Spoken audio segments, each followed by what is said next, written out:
culto da família. Amém? Pai, nós estamos aqui na tua presença, nós estamos louvando o teu nome de bendizendo, cadeias vão ser quebradas, laços venham ser desfeitos, toda potestade, todo principado, toda seta, toda fúria do adversário venha cair por terra. Senhor, derrama a tua Shekinah, derrama o teu poder, faz com que haja cura nesta noite, com que haja liberação.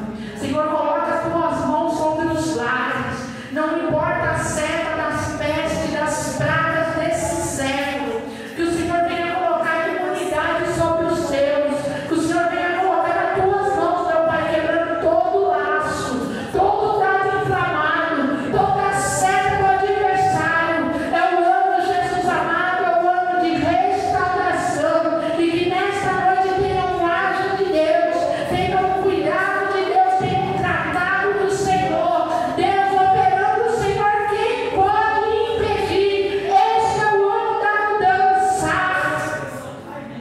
Clama ao Senhor para que Ele coloque o anjo da imunidade do lado da tua casa. Não existe peste, não existe dengue, não existe enfermidade que o Senhor não possa cuidar, que Ele não possa tratar. Irmão, o Senhor é um Deus que muda história, o Senhor é um Deus que trata, e o Senhor te deu graça para você chegar até aqui. Então hoje é o dia em que o Senhor está enviando lá na tua casa o anjo que está em bênção hoje, é o anjo da imunidade, e ele vai adiante de você. O Senhor está colocando dentro da tua casa para cuidar de você do alto da cabeça às plantas dos pés. Você recebe? Posso ouvir a mim? Amém. Mas uma delícia, né? Onde houver um dado inflamado, onde houver um mal, onde houver um demônio, que ele seja impactado e destruído, para que o Senhor venha falar nesta noite, não aquilo que nós queremos ouvir, mas aquilo que nós precisamos ouvir. É uma noite de restituição, é uma noite em que o anjo está cantado em nossa casa. Então venha o Senhor nesta noite revelar o seu querer e a sua vontade. Diga comigo: Senhor, fala comigo. Eu necessito ouvir a tua voz. Posso ouvir alguém?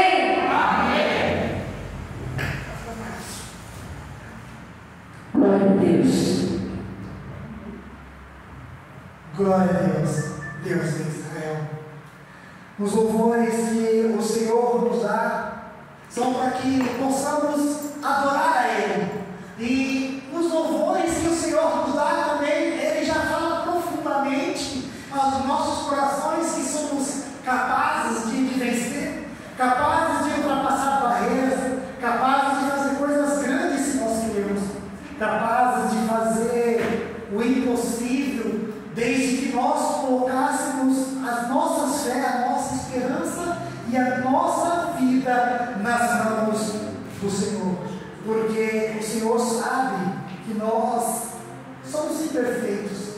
O Senhor sabe que nós não somos capazes de chegar tão longe se o Senhor Jesus não estiver conosco.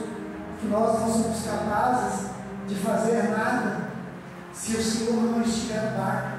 O barco parece até que vai afundar.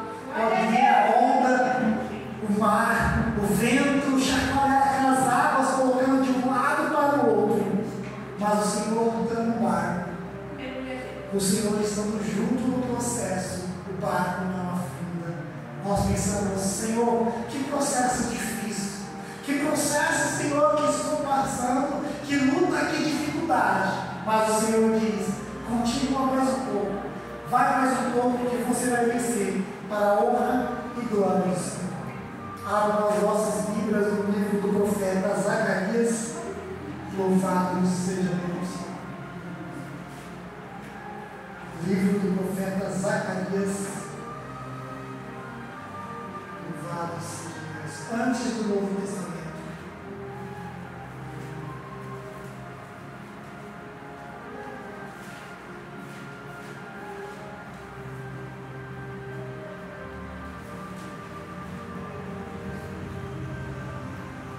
pega Mateus, aí você volta um pouquinho, você vai voltar para Malaquias, e um pouquinho mais você vai estar em Zacarias, louvado seja Deus. Capítulo de número 13.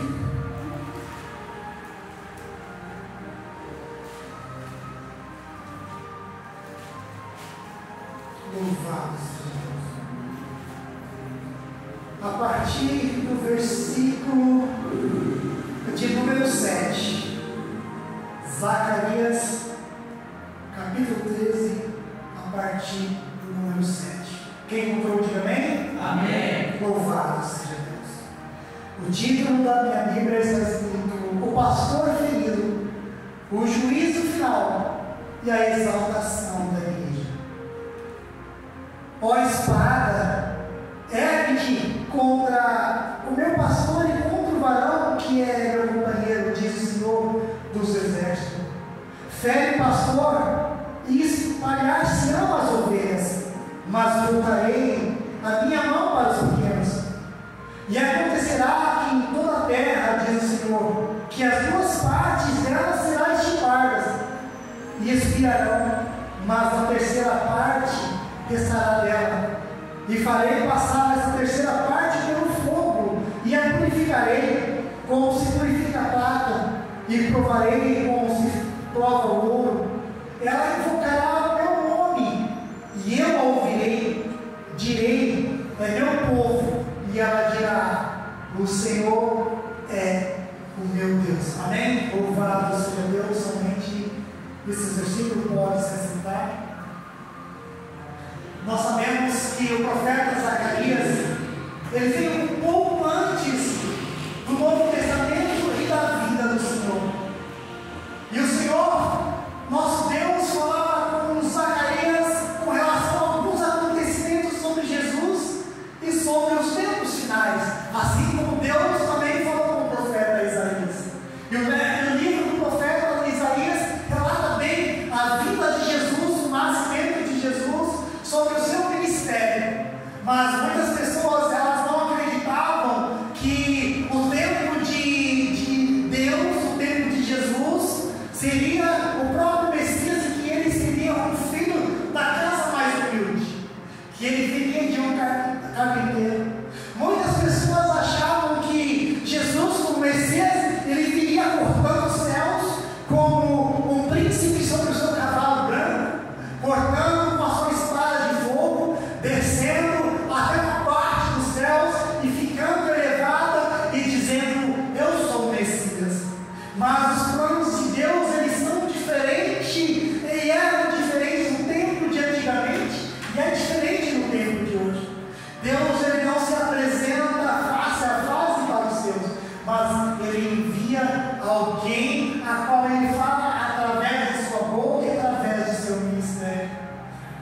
E Deus falou através do profeta Zacarias, dizendo sobre o ministério de Jesus, dizendo sobre essa parte do pastor, que o Senhor Jesus, ele seria o nosso pastor. Ele viria não para mudar a lei, mas sim para se fazer cumprir cada uma delas, e deixando uma das principais, a qual seria: a somente o Senhor Deus adorará e se prostrará.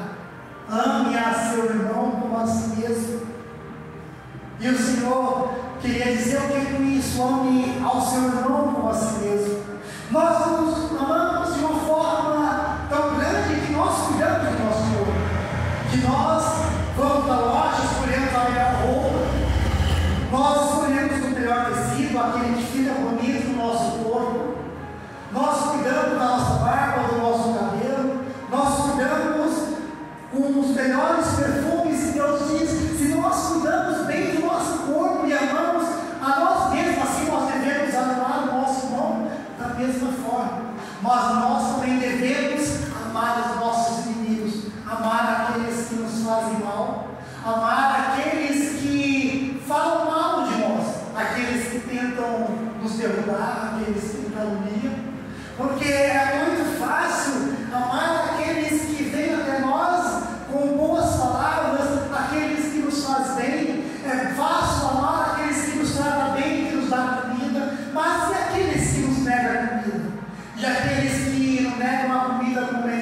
dificuldade. E aqueles que no momento que estamos desempregados, chegam a nós e dizem: olha, eu vou te apresentar na minha empresa. E aqueles que nos negam essas coisas. É muito difícil, porque quando nós estamos num momento de dificuldade e adversidade, que nós batemos numa parte, numa porta, e eles nos negam e dizem: eu não posso levar um currículo seu porque eu não apresento ninguém. Porque tem muitas pessoas assim: eu não apresento ninguém, porque senão vai sujar o meu nome. Eu não apresento ninguém por conta disso, daquilo, são tantas desculpas, mas aí nós saímos falando: você não apresenta porque não quer, falamos mal, caluniamos, praguejamos, mas não foi isso o ensinamento que Jesus nos deu. E nessa parte de Zacarias, Jesus chega a falar dessa parte para os seus discípulos. Ele diz: vai chegar o dia que o pastor vai ser ferido e as ovelhas vão se dispersar.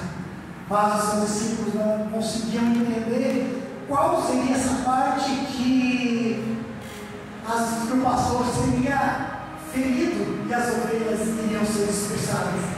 Eles achavam que era um pastor cuidador de ovelhas, um pastor cuidava do seu gado, ou alguém diferente, mas Jesus estava se referindo a si mesmo, que naquele momento ele era o pastor do seu povo, ele era o pastor dos seus discípulos, e ele escolheu cada um dedo a dedo. E eu e você, nós temos o privilégio hoje de somos filhos de Deus, escolhidos de Jesus, porque Ele nos escolheu a dedo. Ele nos escolheu entre tantas pessoas da nossa família. Ele nos escolheu no meio de muita multidão. Nos escolheu, nos chamou, nos separou e nos prepara todos os dias. Não nascemos preparados, mas nascemos qualificados no meio do jeito que Deus quer, do jeito que Jesus quer.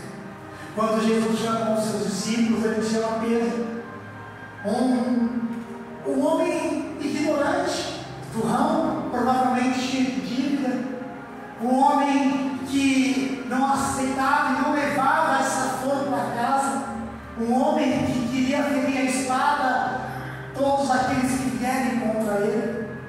Talvez ele chamou Mateus, um homem estudado, cheio de estudo, a qual tinha seus bens, a qual tinha sua casa, suas coisas, e largar tudo aquilo para servir a Jesus, deixar um conforto, deixar tudo que ele tinha para trás e viver daquilo que ele conseguisse no dia a dia, porque o ministério por Jesus era aquilo. Ele não colhia para comer no dia seguinte, mas ele colhia e comia no próprio dia, e no dia seguinte ele sabia que tudo seria preparado. Ele chamou a João, um jovem mancebo que ainda estava crescendo no meio dos outros, mas talvez João fosse um dos mais que estivesse mais atento às suas palavras, uns que talvez procurasse Jesus para tirar suas dúvidas. Talvez ele teria chamado Judas, mas ele sabia que Judas iria trair. Ele sabia de cada pensamento, de cada futuro, de cada um. As pessoas achavam que Jesus, até os seus discípulos, achavam que Jesus viria para poder formar um exército, para tornar aquele exército e tomar Roma, e tomar aquele povo para dar àqueles povos mais necessitados de volta o que lhe pertencia. Mas Jesus, no seu ministério, ele falava: eu não vim como soldado, eu não vim para tomar Roma, eu vim para outro tipo de ministério. E as pessoas não entendiam, mas com suas palavras sábias, com suas palavras a qual ele dizia com mansidão acerca do reino dos céus, as pessoas começavam a se ajuntar até ele, e milhares de pessoas sentavam horas e horas ouvindo Jesus dizer que ele é o pastor e nós somos a ovelha, que ele é a fonte da água viva, e quem beber da sua água não vai ter sede, que ele é aquele que veio para dar vida e vida com abundância, aquele que ele diz: aquele que amar a si mesmo perderá a sua própria vida, mas aquele que me amar mais vai renegar a sua própria vida e vai me seguir. Seguir a Jesus não é fácil. Não é fácil você dizer: hoje eu vou seguir a Jesus, e na primeira dificuldade dizer: eu não vou mais seguir a Jesus. Não é assim que funciona. Você tem que tomar a sua espada na mão e sair lutando todos os dias, porque todos os dias vai vir alguém para poder testar a sua fé. Vai vir todo dia alguém como um leão bramando, querendo devorar a sua vida e testar para ver se realmente você está disposto a mudar de vida, a mudar de atitude, mudar de pensamento para servir a Jesus. Todo dia vai vir provas que vão colocar a sua vida em prova. Aquilo que você pensa sobre Jesus, você vai pensar: Senhor Jesus, mas eu estou te seguindo e vivendo a luta, vivendo a calúnia, mas é para isso que servem as provas, para isso que servem as calúnias, para que você cresça ministerialmente, para que você cresça espiritualmente, porque a partir do momento que você souber lidar com um momento de dificuldade, sem pravejar, sem querer bater, sem querer responder, é aonde Deus vai crescer cada vez mais em você, aonde Ele vai te fortificar, aonde Ele vai te fortalecer. Quando Jesus começou a sua caminhada, que Ele começou a separar os discípulos, eles sabiam quem era quem e quem iria fazer o seu ministério crescer.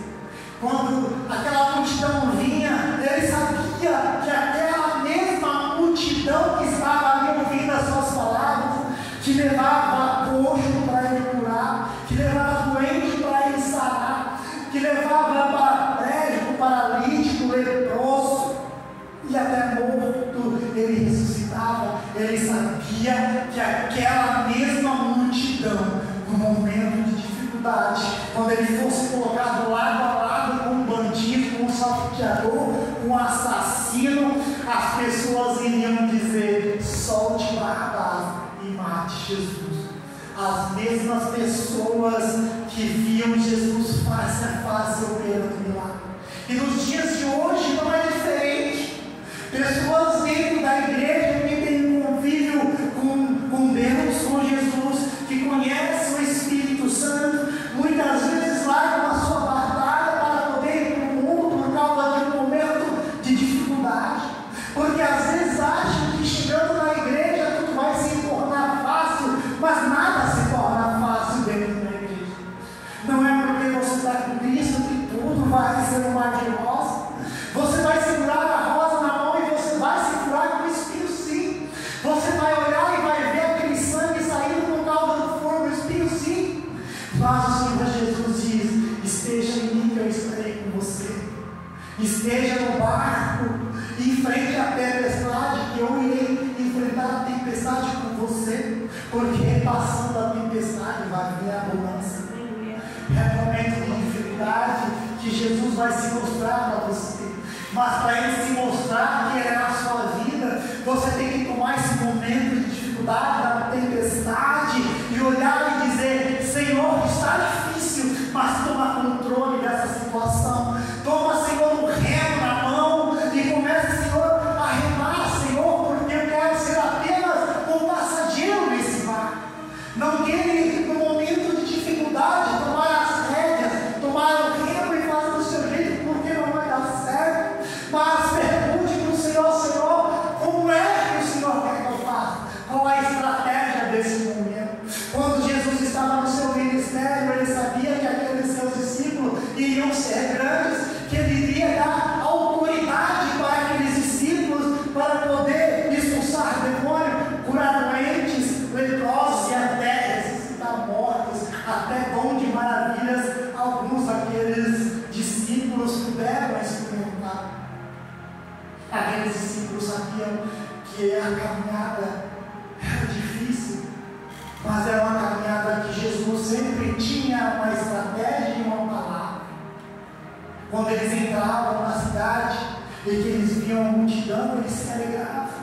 Mas quando viam os soldados, quando viam os fariseus, os saduceus, eles olhavam e ficavam temerosos, mas o Senhor Jesus sabia que não era o momento dele. Cada discípulo que andava com Jesus estava tomando a sua espada na mão.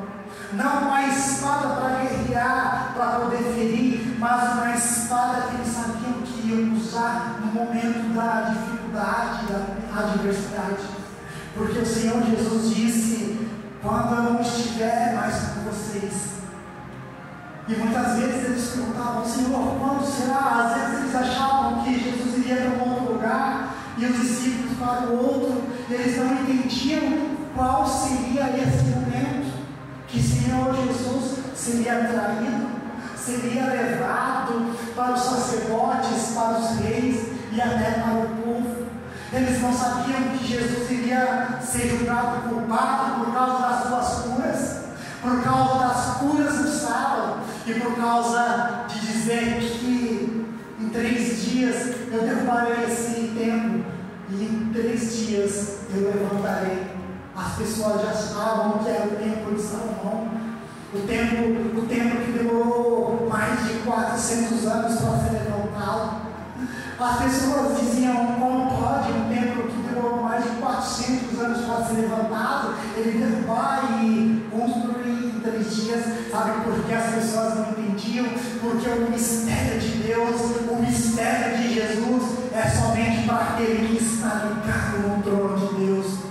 Os mistérios de Deus foi feito para mim e para você, porque Deus, Ele fala muitas vezes por enigmas, e as palavras de Deus até dentro da Bíblia muitas vezes não é fácil de interpretar, e nós pensamos: o Senhor está falando que vai me amaldiçoar, mas quando o Senhor diz que chegará o tempo que o pastor vai ser ferido e as suas ovelhas se dispersarão, o Senhor estava dizendo que vai chegar o tempo que Jesus vai ser preso e os seus próprios discípulos vão abandonar Jesus.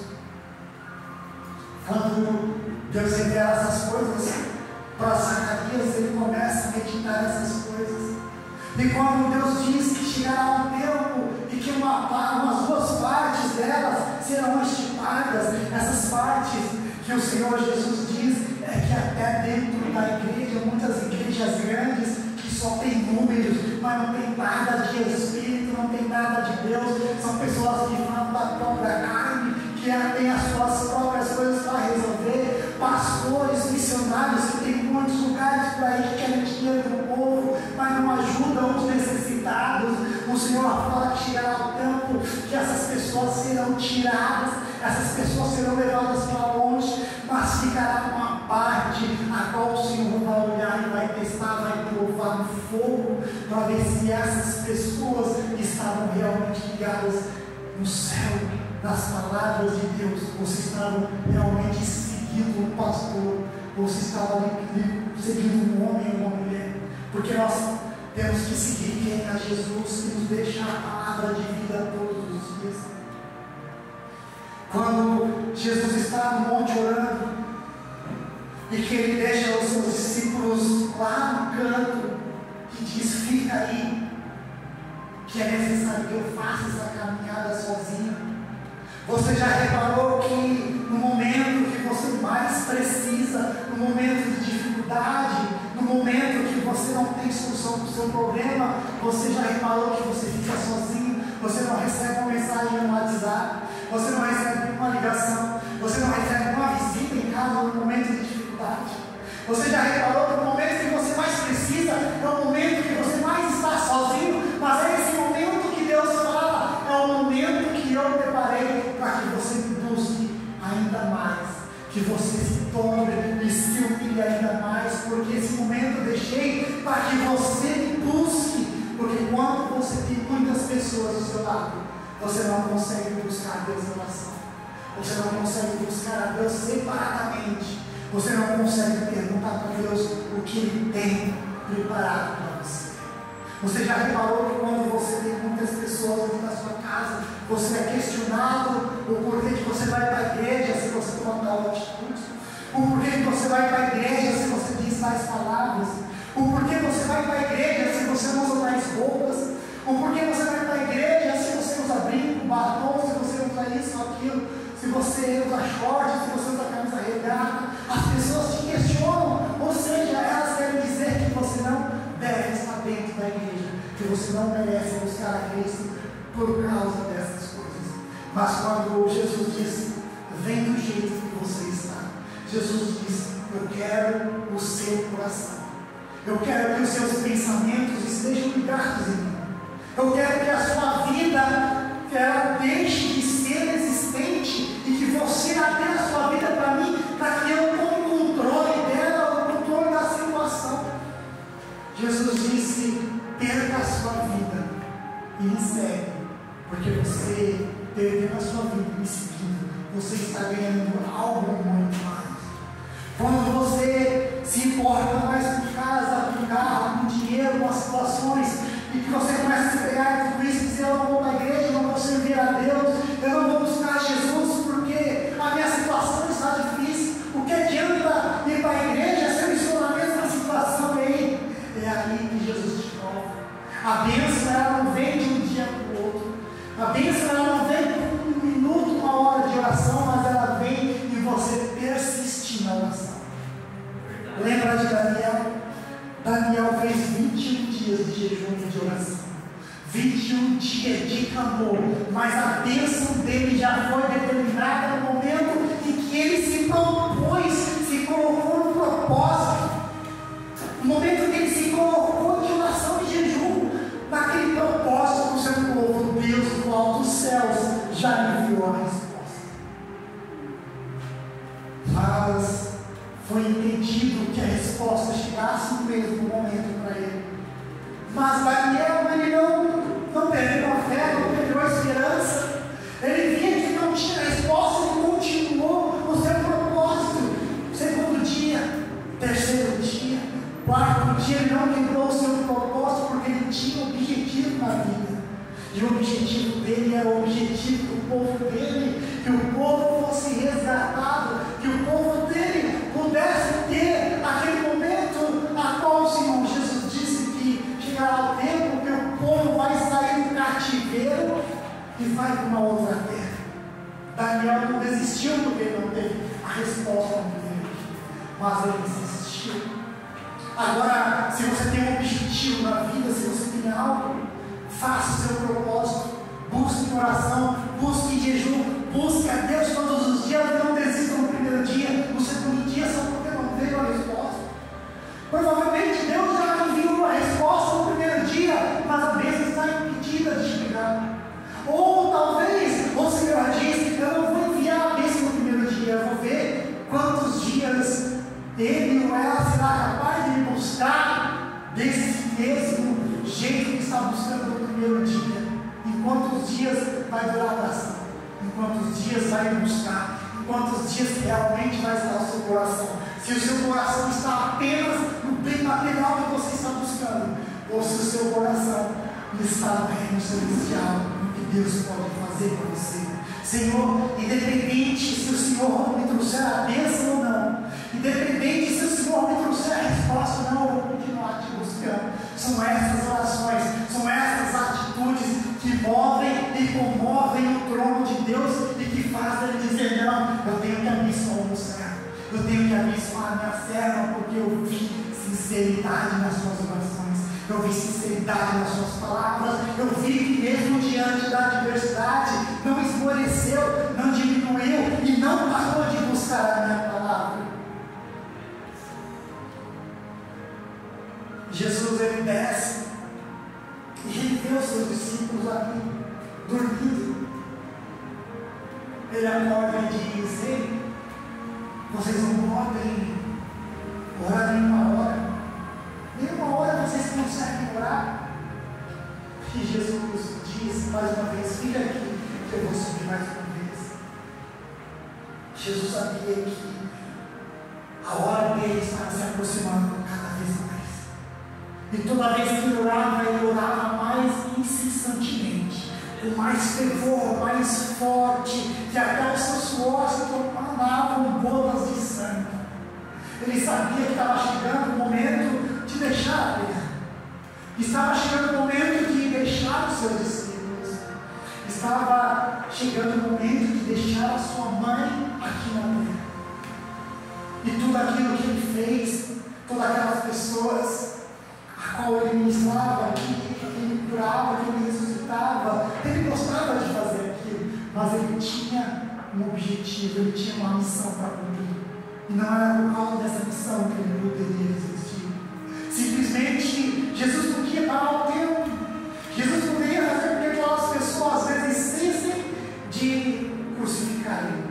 Jesus poderia se transfigurar ou se teletransportar para um outro lugar. Jesus ele podia fazer o que ele quisesse e impedir a sua própria